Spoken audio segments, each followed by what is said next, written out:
Hello all, welcome to LTX classes.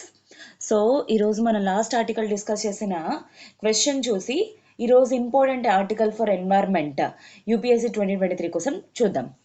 Consider the following statements regarding African cheetahs.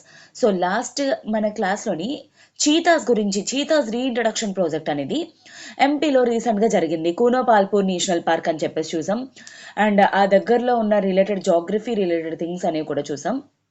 So first option, its IUCN status is critically endangered. So this is clearly wrong. గుర్తుపెట్టుకోండి, చీతాస్లో వచ్చేసరికి నేను 2 species అనేది చెప్పడం జరిగింది. ఒకటి Asian, ఇంకొకటి African. Asian ఏదైతే ఉందో అది critically endangered, whereas African cheetahs ఏదైతే ఉందో that is in endangered category. So option is clearly wrong. Second option, Asiatic cheetahs nowhere there in the world extinct. అంటే ఏషియాటిక్ చీతాస్ అనేవి వరల్డ్లో ఇంకెక్కడా లేవని చెప్పేసి అన్నాడు. గుర్తుపెట్టుకోండి, ఏషియాటిక్ చీతాస్ ఏవైతే ఉన్నాయో అవి ఇరాన్లోని అండ్ ఇండియాలో లొకేట్ అయి ఉన్నాయి. మనకి ఇండియాలో ఏవైతే ఏషియాటిక్ చీతాస్ ఉన్నాయో అవి ఎక్స్టింక్ట్ అయిపోయి, వేరాజ్ ఇరాన్లో ఇంకా కొన్ని నెంబర్ అనేది ఉంది. So this is clearly wrong. India wants to reintroduce African cheetahs into MP. So ఎంపీలోని ఇండియా రీఇంట్రడ్యూస్ చేయాలనుకుంటుంది. Very good, correct. Kuno Palpur national park. Which of the following are not true. So not true అంటే ఏంటి? A and B. A is the correct answer. So ఫ్లోలో చూసుకోండి, మనం ఏంటంటే కొన్నిసార్లు questions ఈజీగా ఉంటాయి, బట్ అక్కడ నాట్ ట్రూ ఏదో ఒక ట్విస్ట్ అనేది పెడుతూ ఉంటాడు అనమాట. సో అందుకే కొంచెం జాగ్రత్తగా ఆప్షన్స్ అబ్జర్వ్ చేసి పెట్టడానికి ట్రై చేయండి, ఓకేనా? So I hope this is clear. And అయితే ఈరోజు ఆర్టికల్ చూసే ముందు ఒక చిన్న అనౌన్స్మెంట్. మన ఎల్టీఎక్స్ క్లాసెస్ వాళ్ళు ఇప్పుడు కరెంట్ అఫైర్స్ అనేవి మీకు చాలా కష్టంగా ఉంటుంది కాబట్టి ప్రిపేర్ అవ్వడానికి, సో దాన్ని ఈజ్ చేయడానికి విత్ అఫోర్డబుల్ ప్రైసెస్లోని మనకి ఎల్టీఎక్స్ క్లాసెస్ వాళ్ళు బ్లాక్ బాస్టర్ ఆఫర్ అనేది కరెంట్ అఫైర్స్ క్లాసెస్ మీద ప్రొవైడ్ చేయడం జరుగుతుంది. అయితే ఇది మీకు ప్రెసెంట్ ఫ్లాట్ 50% ఆఫ్కే ఇస్తున్నారనమాట. మీకు యూజువల్లీ 6,000 రూపీస్ వర్త్ కోర్స్ మీకు 3,000 రూపీస్కి వస్తుంది. And that to life time validity తోటి వస్తుంది. అంటే అర్థం ఏంటి? జస్ట్ 3,000 రూపీస్ మీరు పే చేస్తే ఇంకా మీరు యూపీఎస్సీ క్లియర్ చేసేంత వరకు కూడా కరెంట్ అఫైర్స్ క్లాసెస్ అనేవి మీకు ఇంకా అలా చెప్తూనే ఉంటారనమాట. అయితే వీటిల్లోని చాలా కాంప్రహెన్సివ్గా the Hindu, Indian Express articles, down to earth PIB sessions, Yojana Kurukshetra sessions, ఇవన్నీ కూడా జరుగుతూ ఉంటాయి అనమాట. So down to earth PIB, Yojana Kurukshetra వచ్చేసరికి నేను డిస్కస్ చేస్తాను ఫ్రైడే సాటర్డే. అండ్ మిగతా వచ్చేసరికి మన ఎస్పీఆర్ సార్, ఎవరైతే మనకి హిందూ అనాలిసిస్ డీల్ చేస్తున్నారో ఆ sir the Hindu daily cover చేస్తారనమాట. అండ్ ఇండియన్ ఎక్స్ప్రెస్ ఆర్టికల్స్, మిగతా ఆర్టికల్స్ కూడాను. సో అయితే ఈ ఆఫర్ వచ్చేసరికి మీకు కేవలం 30th ఏప్రిల్ వరకు మాత్రమే. సో ఈ లోపల ఎవరైతే జాయిన్ అవ్వాలనుకుంటున్నారో త్వరగా జాయిన్ అయ్యే ప్రయత్నం అనేది చేయండి. మీకు దీనికి రిలేటెడ్ ఏమైనా ఎంక్వైరీస్ కానీ ఉంటే 7893899553 కాల్ చేయండి, ఆర్ అదర్వైజ్ డైరెక్ట్గా మీరు జాయిన్ అయ్యే ప్రయత్నం అనేది కూడా చేయండి. అండ్ ఇంకొక విషయం, ఇప్పుడు ఎవరైతే 3,000 రూపీస్ పే చేసి 30th ఏప్రిల్ లోపల స్టార్ట్ అవుతున్నారో మీకు the ultimate current affairs revision module అనేది మీకు కాంప్లిమెంటరీ కోర్స్ అనమాట. అయితే ఇది ప్రిలిమ్స్ 2023 కోసం ఎవరైతే నెక్స్ట్ ఇయర్ కోసం ప్రిపేర్ అవుతున్నారో వాళ్ళు ఇయర్ జాయిన్ అయినా సరే నెక్స్ట్ ఇయర్ రివిజన్ క్లాసెస్ కూడా మీకు ఫ్రీగానే వస్తాయన్నమాట. సో వీటిని నేనే కవర్ చేయబోతున్నాను. మీకు టోటల్ 50 అవర్స్ ప్లస్ టీచింగ్ వస్తుంది, లాస్ట్ 12 months రివిజన్ జరుగుతుంది, మంత్లీ పీడిఎఫ్స్తో పాటు గ్రాండ్ టెస్ట్ అనేవి కూడా కండక్ట్ చేస్తాం అనమాట. సో ఈ విధంగా మీకు 3 times కరెంట్ అఫైర్స్ రివిజన్ అనేది ప్రాపర్ వేలోని జరుగుతుందన్నమాట. మీకు ఈ ఆఫర్ వచ్చేసరికి అంటే ఇది టోటల్ మీకు ప్రిలిమ్స్ 2023 వరకు వ్యాలిడ్ కాబట్టి మీరు నెంబర్ ఆఫ్ టైమ్స్ మీరు ఏంటి అంటే వీడియోస్ అనేవి వినుకోవచ్చు, అలానే పీడిఎఫ్స్ అనేవి కూడా చదువుకోవచ్చు. ఇదంతా కేవలం మీకు 999 రూపీస్ అనమాట. ఎవరైతే 3000లో జాయిన్ అవుతారో వాళ్ళకి కాంప్లిమెంటరీగా 999 రూపీస్ కోర్స్ అనేది వచ్చేస్తుంది. అండ్ దీనికి రిలేటెడ్ మీకు ఏమైనా ఎంక్వైరీస్ కానీ ఉంటే 7893899553 ఇది ఈ నెంబర్ కాల్ చేసి మీ డౌట్స్ అనేవి క్లియర్ చేసుకొని త్వరగా జాయిన్ అయ్యే ప్రయత్నం అనేది చేయండి. అందులోని ఇయర్ ఎవరైతే ఎగ్జామ్ రాస్తున్నారో మీరు ఇంకా ఫర్దర్గా లేట్ చేయకుండా త్వరగా జాయిన్ అయ్యే ప్రయత్నం అనేది చేయండి. ఆల్రెడీ మన రివిజన్ అనేది అయిపోతుంది. సో అందుకే మీరు ప్రాపర్గా రివిజన్ జరగాలి. ఎగ్జామ్ ముందు ఏ విధంగా క్వశ్చన్స్ అడుగుతారు ఏంటి అని తెలుసుకోవాలనుకుంటే ఈ కోర్స్ అనేది డెఫినెట్లీ మీకు హెల్ప్ చేస్తుంది. So I hope this is clear. And ఈరోజు ఫస్ట్ ఆర్టికల్ చూద్దాం. సో ఫస్ట్ ఆర్టికల్ మనకు వచ్చేసరికి ఏంటి? Ocean thermal energy. Ocean thermal energy related అనమాట. అయితే ఇదేంటిది, ఓషన్ అంటే వాటర్ బాడీ అనమాట. థర్మల్ అంటే ఏంటి, something related to heat. Energy అంటే ఏంటి, ocean related heat energy produce చేయడం అనమాట. So this is what it meaning అనమాట. అయితే రీసెంట్గా national institute of ocean technology రీసెంట్గా కవరటి మనకి ఎక్కడ లొకేట్ అయ్యింది, లక్షద్వీప్ ఐలాండ్స్లో లొకేట్ అయ్యింది.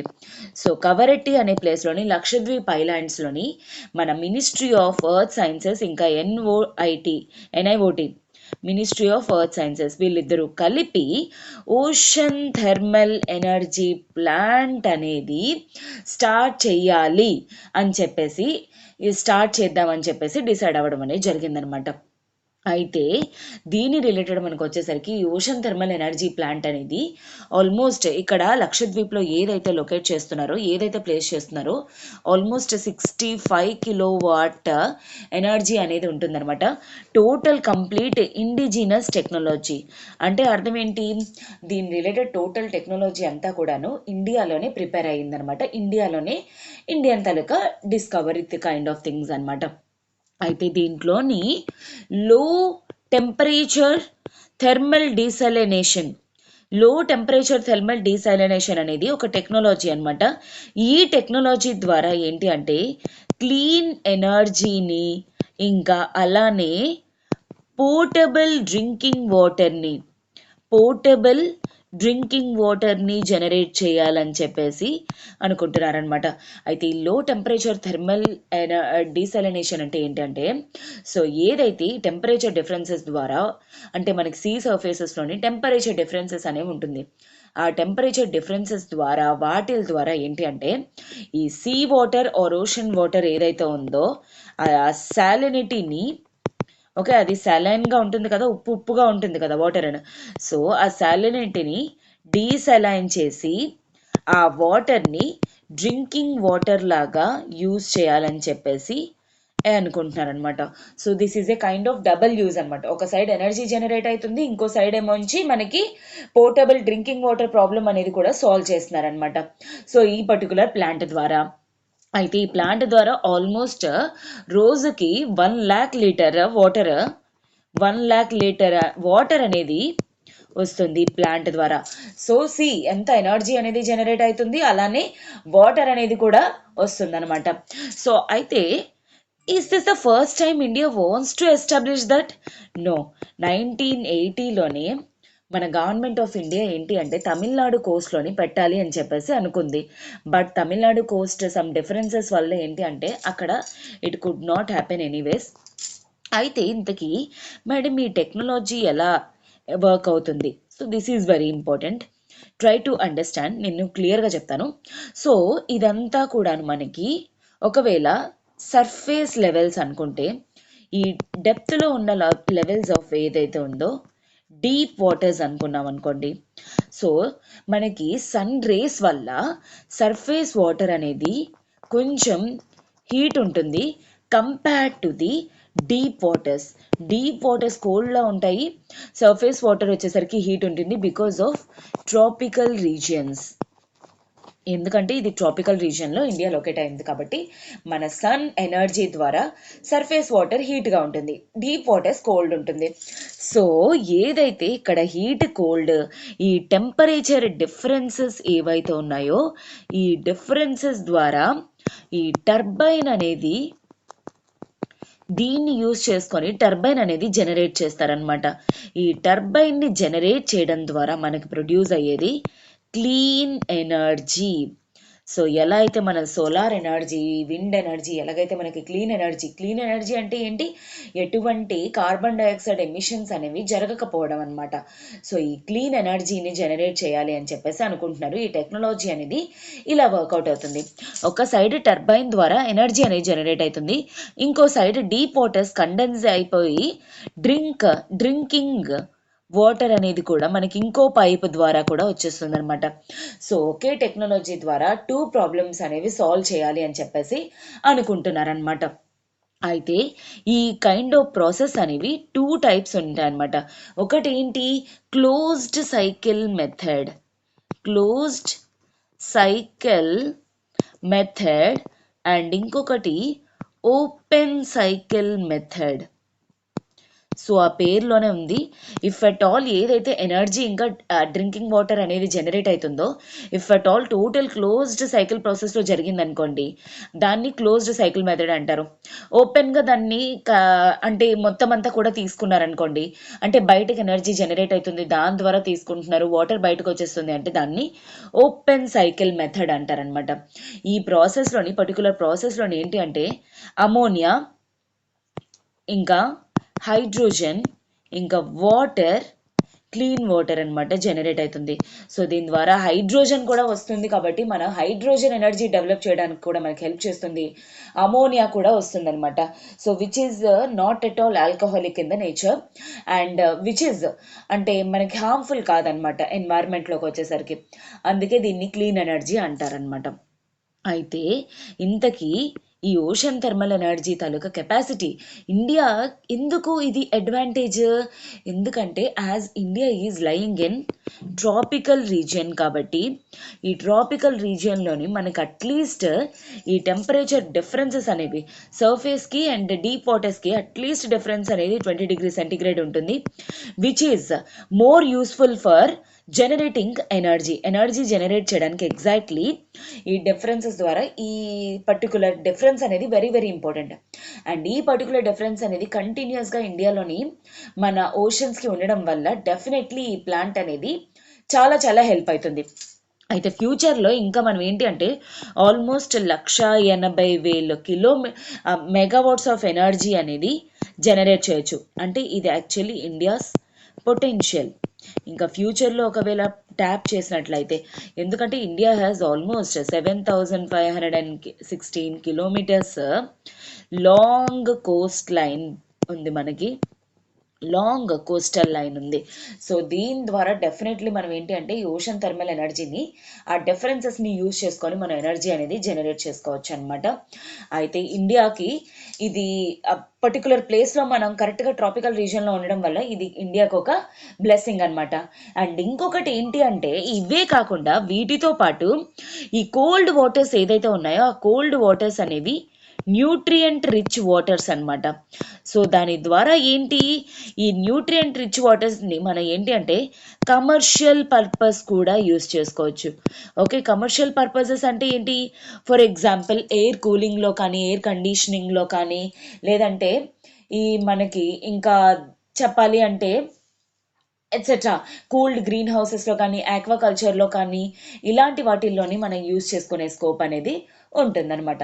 సో ఈ విధంగా మనకి ఏంటి అంటే ఈ పర్టికులర్ టెక్నాలజీ ద్వారా మనం ఇండియా ఎనర్జీ ఇంకా డ్రింకింగ్ వాటర్ని యూజ్ చేయాలి, పొందాలి అని చెప్పేసి అనుకుంటుంది. అండ్ పైలట్ ప్రాజెక్ట్ కింద కవరట్టి లక్షద్వీప్లో స్టార్ట్ చేస్తున్నారనమాట. ఎలా వర్క్ అవుతుంది ఏంటి అనే ఆ తర్వాత మన లాంగ్ కోస్టల్ బార్డర్ లైన్స్ ఏవైతే ఉన్నాయో వీటిల్లో నేను స్టార్ట్ చేయాలి అని చెప్పేసి అనుకుంటుంది.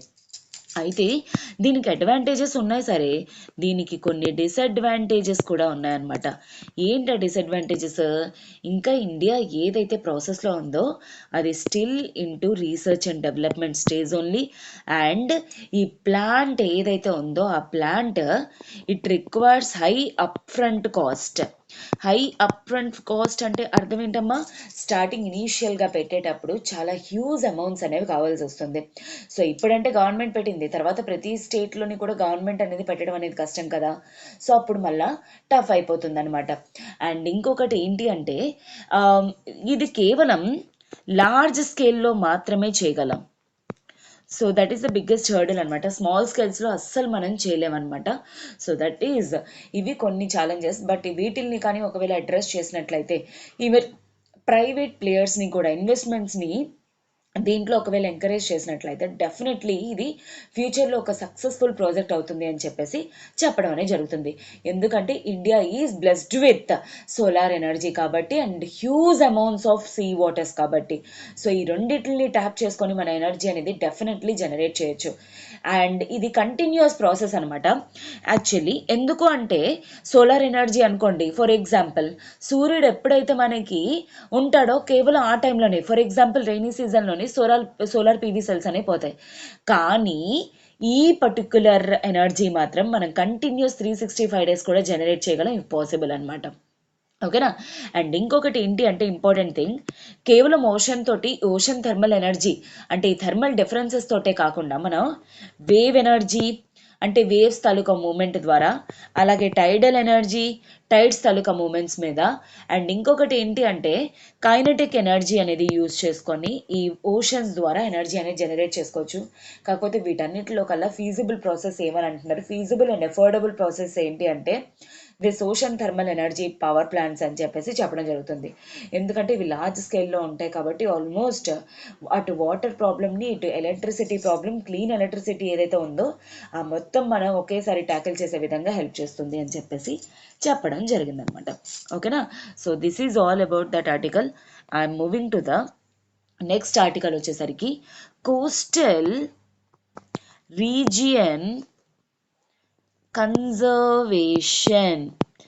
అయితే ఇప్పుడే మనం కోస్టల్ రీజియన్ గురించి డిస్కస్ చేసాం. ఇండియాకి ఎంతమ్మా, almost 7,516 kilometres long border line అనేది ఉంది. అండ్ దట్టు ఇది వచ్చేసరికి మనకి ఏంటి అంటే లక్షద్వీప్ కోస్ట్ అంటే లక్షద్వీప్ వచ్చేసరికి 132 కిలోమీటర్స్ ఇప్పుడే డిస్కస్ చేసుకున్నాం కదా. అండ్ టోటల్ స్టేట్స్ బౌండరీస్ వచ్చేసరికి 5,422 kilometres long Coast line. And మనకి అండమాన్ నికోబార్ వచ్చేసరికి ఆల్మోస్ట్ మనకి 1962 కిలోమీటర్స్. సో దీని ద్వారా టోటల్ 7,516 కిలోమీటర్స్. అండ్ ఈ మెయిన్ స్టేట్స్లోకి వచ్చేసరికి మెజారిటీ స్టేట్స్ వచ్చేసరికి మనకి ఏంటి అంటే 9 కోస్టల్ స్టేట్స్ అనేవి ఉన్నాయి. అవేంటి మనకి గుజరాత్, మహారాష్ట్ర, గోవా, కర్ణాటక, కేరళ, తమిళనాడు, ఆంధ్రప్రదేశ్, మనకి ఒడిషా. 1 2 3 4 5 6 7 8 అండ్ తర్వాత వెస్ట్ బెంగాల్. కరెక్ట్, 9. సో ఈ పర్టికులర్ 9 స్టేట్స్లోని మనకి ఏంటి అంటే ఈ కోస్టల్ జోన్స్ అనేవి మనకి విట్నెస్ అవుతాయి అనమాట. అయితే ఇంతకీ కోస్టల్ జోన్స్ అంటే ఏంటి? ఫర్ ఎగ్జాంపుల్ ఏ పర్టికులర్ స్టేట్లో అయితే మనకి వాటర్ రిలేటెడ్ బౌండరీస్ అనేవి ఉన్నాయో ఆ వాటర్ రిలేటెడ్ అంటే మెయిన్ ఓషన్స్కి ఇంకా మెయిన్ ల్యాండ్కి కనెక్ట్ అయ్యే పాయింట్ ఏదైతే ఉంటుందో ఆ పర్టికులర్ ల్యాండ్ జోన్నే కోస్టల్ ఏరియాస్ అంటారనమాట. సో ఈ కోస్టల్ ఏరియాస్ మీద రీసెంట్లీ కాగ్ రిపోర్ట్ ఇచ్చిందనమాట. ఏంటని రిపోర్ట్ ఇచ్చింది? ఏదైతే present ministry of environment, forest, climate change ఈ కోస్టల్ రెగ్యులేషన్ అనేది చేస్తున్నారో ఆ కోస్టల్ రెగ్యులేషన్ తాలూకా ఎఫర్ట్స్ అనేవి సక్సెస్ఫుల్గా వర్క్ అవుతున్నాయి అని చెప్పేసి చెప్పడం జరిగింది. కాకపోతే అలానే కొన్ని చేంజెస్ అనేవి కూడా రిక్వైర్డ్ అని కూడా చెప్పడం అనేది జరిగిందనమాట. అయితే ఈ కోస్టల్ రీజియన్స్ అనేవి ఫస్ట్ ఆఫ్ ఆల్ రిపోర్ట్ అనేది చూద్దాం, రిపోర్ట్ ఫైండింగ్స్ ఏంటి అనేది చూద్దాం. బట్ కోస్టల్ రీజియన్స్ అనేవి ఎందుకు కన్సర్వ్ చేయడం అనేది మనకి ఇంపార్టెంట్? బికాజ్ ఈ కోస్టల్ రీజియన్స్లోని మనకి ఏంటి అంటే different kind of unique species అంటే ఉన్నవి ఉంటాయన్నమాట. ఫర్ ఎగ్జాంపుల్ మ్యాంగ్రోవ్స్, అలానే మనకి ఏంటి అంటే అక్కడ టైడల్ ఫారెస్ట్, అండ్ అలానే మనకి different type of unique species అనేవి ఉంటాయి. అండ్ మెరైన్ రిలేటెడ్ స్పీషీస్ అనేవి కూడా అక్కడ మనకి ఏంటి అంటే they are basically breeding grounds అనమాట కొన్ని యానిమల్స్కి, బర్డ్స్కి, వాటికిను. అండ్ అలానే ఇంకొకటి ఏంటి అంటే అది రీక్రియేషనల్ యాక్టివిటీ. అండ్ ఎందుకంటే చాలా వరకు ఈరోజు ఏంటి అంటే బీచెస్లోకి, ఈ ఓషన్ వాటర్స్లోకి వెళ్ళి ఎంజాయ్ చేస్తూ ఉంటారు రీక్రియేషనల్ యాక్టివిటీస్ లాగా. సో డెవలప్మెంటల్ యాక్టివిటీస్ అనేవి చేయొచ్చు. అండ్ టూరిస్ట్ అట్రాక్టెడ్ డెస్టినేషన్స్ కూడా ఇవి అవుతాయి అనమాట. ఫర్ ఎగ్జాంపుల్ ఈరోజు చాలా మంది గోవాకి ఎందుకు వచ్చి ఎంజాయ్ చేస్తారు? బికాస్ ఆఫ్ ఇట్స్ నేచర్ కానీ, బికాస్ ఆఫ్ ఇట్స్ మొత్తం ఎక్కడ చూసినా మొత్తం అంతా కూడాను ఆ ఓషన్ కోస్టల్స్ అనేవి ఉండడం వల్ల అనమాట. So that is what actually foreign incomes earning చేయాలన్నా సరే టూరిస్ట్ డెస్టినేషన్స్ అట్రాక్ట్ చేయడంలో కానీ కోస్టల్ వాటర్స్ ఏవైతే ఉన్నాయో అవి చాలా సిగ్నిఫికెంట్గా ఇండియాకి హెల్ప్ చేస్తాయి అనమాట. So that is the reason why మనం సిగ్నిఫికెన్స్ ఏంటి ఇన్ని రీజన్స్ అనేవి కోస్టల్ రీజియన్స్ ప్రొవైడ్ చేస్తుంది కాబట్టి వీటిల్ని కన్జర్వ్ చేయటం ఇంకా వీటిల్ని యూటిలైజ్ చేయటం అనేది very very important to India. And అందుకోసం అని చెప్పేసి ఈరోజు మనకి మినిస్ట్రీ ఆఫ్ ఎర్త్ సైన్సెస్, ఇంకా ministry of environment forest climate change, వీళ్ళిద్దరూ కలిపి ఈ కోస్టల్ వాటర్స్ మెరీన్ ఏరియాస్ ఏవైతే ఉన్నాయో వాటిల్ని రెగ్యులేట్ చేయటం అనేది జరిగిందనమాట. అయితే అకార్డింగ్ టు ఇండియాలోకి వచ్చేసరికి మనకి ఏంటి అంటే ఈ కోస్టల్ రెగ్యులేషన్ అనేది త్రూ కోస్టల్ రెగ్యులేషన్ జోన్స్ ద్వారా జరుగుతుంది. అండ్ అలానే మనకి ఎన్వైర్మెంటల్ ప్రొటెక్షన్ యాక్ట్ ఆఫ్ 1986లో కూడాను వీటిని గురించి మనకి మెన్షన్ చేసి ఉంటుంది, కన్జర్వ్ చేయాలి అని చెప్పేసి. అండ్ అలానే మనకి ఏంటి అంటే ఇంకొకటి ఏంటి అంటే ఈ డిజాస్టర్ మేనేజ్మెంట్లో కానీ కోస్టల్ రెగ్యులేషన్ జోన్స్లో కానీ వీటన్నిటిలో కూడా వీటిని కాపాడడం గురించి కానీ కన్జర్వ్ చేయడం గురించి మనకి చాలా స్పెసిఫికలీ క్లియర్గా మెన్షన్ చేసి ఉంటుందన్నమాట. అయితే ఇప్పుడు మీరు ఒక పదం అబ్జర్వ్ చేసి ఉండాలి, కోస్టల్ రెగ్యులేషన్ జోన్స్ అనేవి మెన్షన్ చేశాను. సో ఇండియాలోని కోస్టల్ రెగ్యులేషన్ అంటే కోస్టల్ ఏరియాస్ని కన్జర్వ్ చేయడం కోసం ministry of environment forest climate change coastal regulation zone rules act ద్వారా 4 రెగ్యులేషన్ జోన్స్ అనేవి క్రియేట్ చేయడం జరిగింది. అవి CRZ1, CRZ2, CRZ3, CRZ4. ఏ కోస్టల్ ఏరియాస్ అయితే ఉంటాయో ఆ కోస్టల్ ఏరియాస్లోని మినిమం 50 మీటర్స్ అనమాట. ఈ 50 మీటర్స్ జోన్ లోపల ఉన్న ఏ ఏరియానైనా సరే మనం ఏంటి అంటే CRZ జోన్ అంటాం అనమాట. సో డెఫినెట్లీ ఎటువంటి ఇండస్ట్రియల్ యాక్టివిటీస్ కానీ ఎటువంటి రీక్రియేషనల్ యాక్టివిటీస్ కానీ అక్కడ డెఫినెట్లీ నాట్ అలౌడ్, బికాజ్ అది చాలా highly very important and sensitive zone అనమాట. ఎస్పెషల్లీ ఇది మిడిల్ జోన్ కాబట్టి చాలా చాలా ఇంపార్టెంట్. అండ్ CRZ2 వచ్చేసరికి సిటీస్కి నియర్గా ఉన్న ఏరియాస్ని, అంటే ఫర్ ఎగ్జాంపుల్ విశాఖపట్నం బీచ్ ఏదైతే ఆ కోస్టల్ జోన్ ఉందో that is considered as CRZ2. అలానే CRZ3 ఇవి రూరల్ ఏరియాస్కి దగ్గరలో అనమాట. ఫర్ ఎగ్జాంపుల్ కళింగపట్నం కానీ ఇలాంటి బీచెస్ ఉంటాయి. అలాంటి కోస్టల్ ఏరియాస్ రూరల్ ఏరియాస్ దగ్గర ఏవైతే కోస్టల్ ల్యాండ్స్ ఉన్నాయో అలాంటి వాటిల్ని కోస్టల్ రెగ్యులేషన్ జోన్ 3 అంటారు. అండ్ కోస్టల్ రెగ్యులేషన్ జోన్ 4 వచ్చేసరికి అది యాక్చువల్లీ సీ సైడ్ అనమాట. అంటే లో టైడ్ నుండి 12 నాటికల్ మైల్స్ వరకు కూడా సీవర్డ్ సైడ్ అనమాట. ఈ జోన్ని CRZ4 అంటారనమాట. ఈ జోన్లో యాక్చువల్లీ మనకి ఏంటి అంటే సోలార్ ఫ్లోటింగ్ ప్లాంట్స్ కానీ విండ్ ఫ్లోటింగ్ ప్లాంట్స్ కానీ ఇలాంటివన్నీ కూడాను ఇక్కడ డెవలప్ చేయడం అనేది జరుగుతుందన్నమాట. ఓకేనా? So this is what coastal regulation zone management in India. And అదే కాకుండా ఈ కోస్టల్ రెగ్యులేషన్ జోన్ అనేది మనకి 3 టైర్స్లో జరగడం అనేది జరుగుతుంది. ఏంటి ఆ 3 టైర్స్? నేషనల్ లెవెల్కి వచ్చేసరికి మనకి national coastal zone management authority అనే బాడీ ఉంది. స్టేట్లోకి వచ్చేసరికి state coastal zone management authority అనేది ఉంది. అండ్ డిస్ట్రిక్ట్ లెవెల్లోకి వచ్చేసరికి డిస్ట్రిక్ట్ లెవెల్ కమిటీస్ అనేవి కూడా మనకి ఉన్నాయన్నమాట. సో ఈ పర్టికులర్ ఈ 3 వేస్ ద్వారా ఏంటి ministry of environment forest climate change ఈ కోస్టల్ రెగ్యులేషన్ జోన్స్ హెల్ప్ తోటి అండ్ ఈ అథారిటీస్ తాలూకా ఇన్వాల్వ్మెంట్ బట్టి ఇంటర్ఫియరెన్స్ బట్టి కోస్టల్ జోన్స్ని రెగ్యులేషన్ చేస్తుంది. అండ్ ఏవైతే ప్రజెంట్ చేస్తుందో అవి సక్సెస్ఫుల్గా రన్ అవుతున్నాయి. బట్ స్టిల్ కొన్ని ఇంకా చెయ్యాల్సిన కండిషన్స్ అనేవి ఉన్నాయి అని చెప్పేసి సమ్ మోర్ మెషర్స్ అని చెప్పేసి కాగ్ అనేది ఇవ్వడం జరిగిందనమాట. ఏంటి ఈ national coastal zone management authority and state coastal zone management authority ఏవైతే ఉన్నాయో వాటిల్ని పర్మనెంట్ బాడీస్ కింద చెయ్యమని అడుగుతున్నారు. యాజ్ ఆఫ్ నౌ మనకి ఏంటి అంటే ఇవి టెంపరీ బాడీస్ లాగా వర్క్ చేస్తున్నాయి, appointed under government of India అనమాట.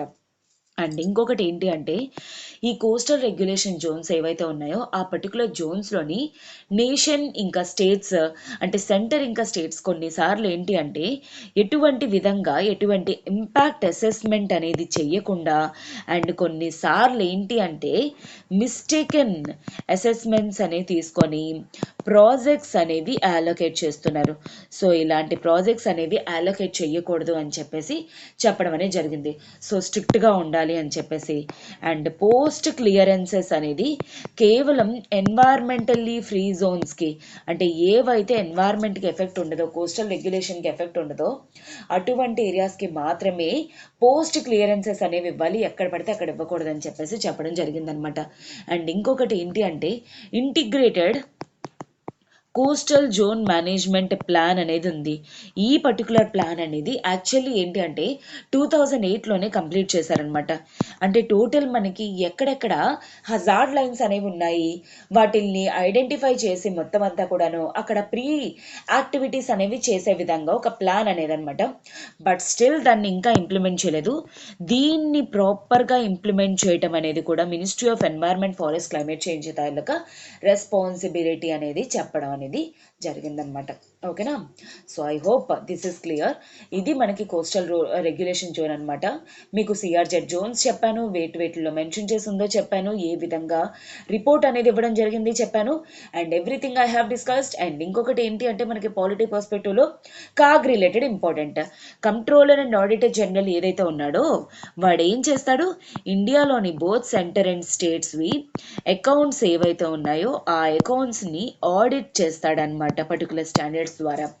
సో ఇది constitutional body appointed by President of India అనమాట. So this is it for all today students. And దీని బేసిస్ ఒక ఇంపార్టెంట్ క్వశ్చన్ అనేది ఫ్రేమ్ చేసాం. అది చూసే ముందు ఒక చిన్న అనౌన్స్మెంట్. మన ఇప్పుడు ఎల్టీఎక్స్ క్లాసెస్ వాళ్ళు యూపీఎస్సీ ప్రిలిమ్స్ కోసం ద అల్టిమేట్ క్రాష్ కోర్స్ అనేది లాంచ్ చేయడం జరిగింది. సో వీటిల్లో మీకు ఏంటి అంటే S and T, polity, history, economy, geography, environment, CSAT, current affairs, economic survey, budget analysis, అలానే ఇవంతా అయిపోయిన తర్వాత మీకు కాంప్రహెన్సివ్ టెస్ట్ సిరీస్ అనేది కూడా ప్రొవైడ్ చేస్తారు. ఇదంతా కూడా మీకు కేవలం 13,000 రూపీస్ వర్త్ కోర్సు 5,000 రూపీస్కి రావడం జరుగుతుంది. సో ఎగ్జామ్ లాస్ట్ మూమెంట్ కాబట్టి మీరు త్వరగా రివిజన్ చేయడానికి మీకు ఎఫోర్డబుల్ ప్రైసెస్లోనే పెట్టడం అనేది జరిగింది. అయితే ఇది మీకు ఈ కోర్స్ వచ్చేసరికి ప్రిలిమ్స్ 2023 వరకు కూడా వ్యాలిడ్. సో దీనికి రిలేటెడ్ మీకు ఏమైనా ఎంక్వైరీస్ కానీ ఉంటే 7893899553 ఆర్ ఇందులో క్లాసెస్ ఎలా జరుగుతాయి ఏంటి అని ఒకవేళ మీకు తెలుసుకోవాలి అనుకుంటే www.ltxclasses.com మా వెబ్సైట్లోకి లాగిన్ అవ్వండి. డెమో క్లాసెస్ అనుకోటండి, మీకే అర్థమవుతుంది మా క్లాసెస్ అనేవి ఎలా ఉంటాయో, అండ్ ఇమ్మీడియట్లీ జాయిన్ అయ్యే ప్రయత్నం అనేది చేయండి. ఓకేనా? సో క్వశ్చన్ చూద్దాం. Consider the following statements regarding ocean thermal energy conversion. So ocean thermal energy related conversion గురించి అడుగుతున్నారనమాట. This technology is highly useful in tropical regions like India. India లాంటి tropical రీజియన్స్లోని చాలా హైగా యూజ్ అవుతుంది ఈ పర్టికులర్ టెక్నాలజీ అనేది చెప్తున్నారు.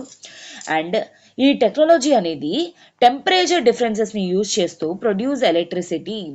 టెంపరేచర్ డిఫరెన్సెస్ ఏవైతే ఉంటాయో వాటిని యూటిలైజ్ చేయడం ద్వారా ఎలక్ట్రిసిటీ అనేది జనరేట్ చేస్తుంది ఈ పర్టికులర్ టెక్నాలజీ అని చెప్పేసి కూడా చెప్పడం జరుగుతుంది. So which of the following are true? A1 only, B2 only, C both, D none. Okay, so I hope మీకు ఒకవేళ ఆర్టికల్ కానీ క్లియర్గా అర్థమైనట్లయితే సింపుల్గా దీన్ని ఆన్సర్ చేస్తారు. ఐ హోప్ మీకు అర్థమైంది అని చెప్పేసి అండ్ కింద కామెంట్ బాక్స్లో మీ ఆన్సర్స్ అనేవి చేయండి. And don't forget to give the answers. Class అయిపోయాగానే మీరు ఆన్సర్స్ అనేవి పెట్టడం ద్వారా ఏంటి అంటే this is for your sake I'm telling. ఇది మీకోసమే నేను చెప్తున్నాను, సో దాట్ మీకు మైండ్లో ఫీడ్ అయిపోతూ ఉంటాయి అనమాట. అండ్ వెంటనే పాయింట్ మేకింగ్ కూడా అలవాటు చేసుకోండి, సో దాట్ ఏంటి అంటే ఎగ్జామ్లోని లాస్ట్ మినిట్లోని మీకు రివిజన్ చేయడానికి చాలా హెల్ప్ చేస్తుంది. See environment most important topic in UPSC అనమాట. ప్రిలిమ్స్లో కానీ మెయిన్స్లో కానీ చాలా క్రూషియల్ రోల్ ప్లే చేస్తుంది. ఇఫ్ అట్ ఆల్ డెఫినెట్లీ ప్రతి ఒక్క ఆర్టికల్ కూడా కాంప్రహెన్సివ్గా కవర్ చేస్తే ఎన్వైర్న్మెంట్ రిలేటెడ్ ఆర్టికల్స్ అనేవి మీరు సింపుల్గా ఆన్సర్ చేయడానికి స్కోప్ అనేది దొరుకుతుంది. ఓకేనా? I hope this is it for today students and have a happy day. All the very best for your preparation and don't worry. Definitely మీ ప్రిపరేషన్ని మీరు నమ్ముకోండి, అంతే. డెఫినెట్లీ సక్సెస్ అనేది మీ దగ్గరకు ఆటోమేటిక్గా వస్తుంది. టెన్షన్ ఏం పడొద్దు, క్లియర్ చేయగలమా లేదనేసి అది పక్కన పడేయండి. Just give your 100%. That's it. మీరు మీ ప్రిపరేషన్కి న్యాయం చేయండి. That is more than fine and enough. Okay, if at all మీకు ఈ వీడియో కానీ నచ్చినట్లయితే please do like, share and subscribe to LTX Classes channel. Have a good day students. All the very best. Take care.